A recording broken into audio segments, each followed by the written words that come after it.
Hi guys, this is part 2. So yeah, what I was saying before in the other video was find out, I'm sorry for bumping the tripod here, find out who owns the natural resources in whatever continent or geography that you go to. Find out who owns that today here in 2017, and then go back to the original continent there and find out the original people that were there once upon a time.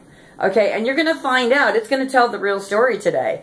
So there's a oh my God, I want to say magnification. I'm thinking of a microscope right now. Magnification, globally speaking, of the magnitude of the greed that has transpired throughout history. And it just goes back to a few families. That's all. It goes back to the Warburgs, the Rothschilds, Rockefeller, and the Warburgs. I don't know why that came to mind, but it did.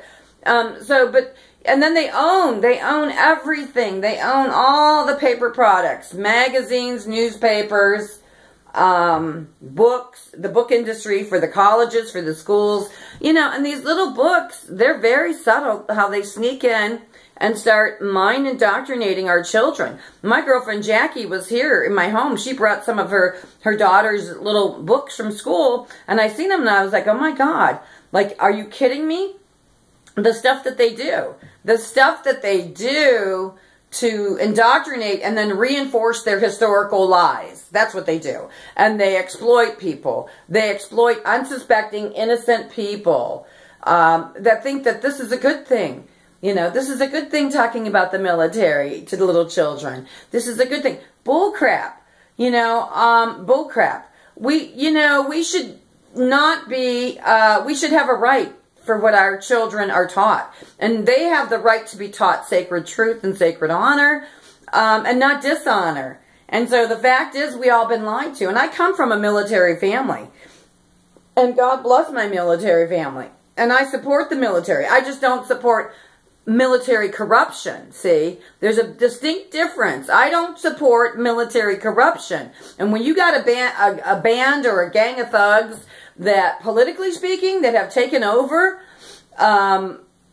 major veterans, Army, Navy, Marines, Air Force, you name it. So, I mean, what happened on 9/11? Where was our military on 9/11? We had a stand down in this nation, and everybody knows that that's awake, politically speaking. And who put that stand down order in? One person, pretty much, that was running this nation.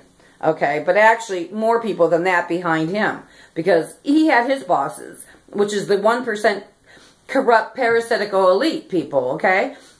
The real warmongers, okay? So yeah, that was Dick Cheney who ordered the stand down.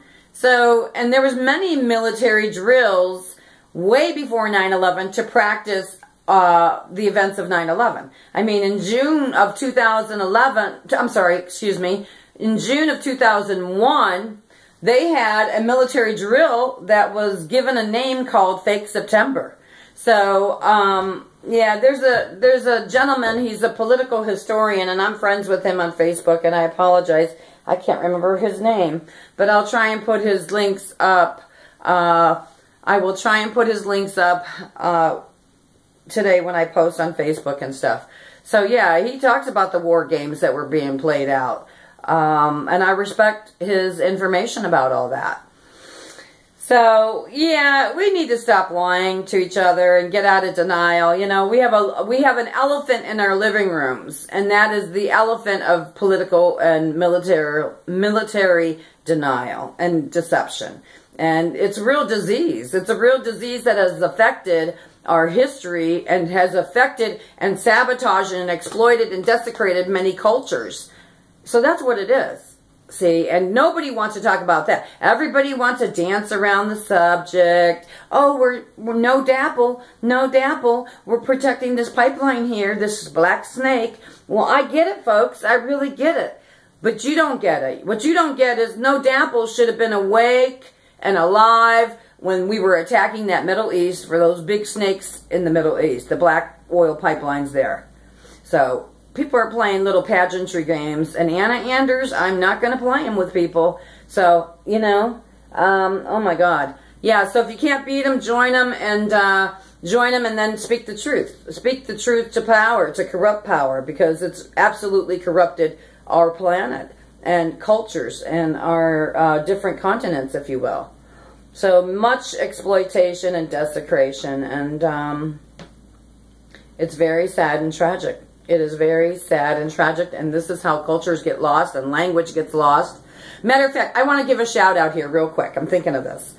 And when I was living in Arizona, Flagstaff, as of 2015, I believe this happened in 2014. Did you know that Northern Arizona University, they have an employee that works there to preserve indigenous languages, okay? And I know this for a fact because we happen to be friends, Carrie and I, friends with Terry Curley.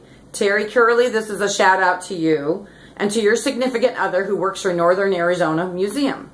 So anyways, her job was to travel across the country, the United States, to preserve the indigenous languages. So she would go with her significant other, which happened to be Terry Curley. And NAU was paying for their flights, okay? All of a sudden, one day I get a phone call and it's Terry Curley. And he's like, hey, Ann,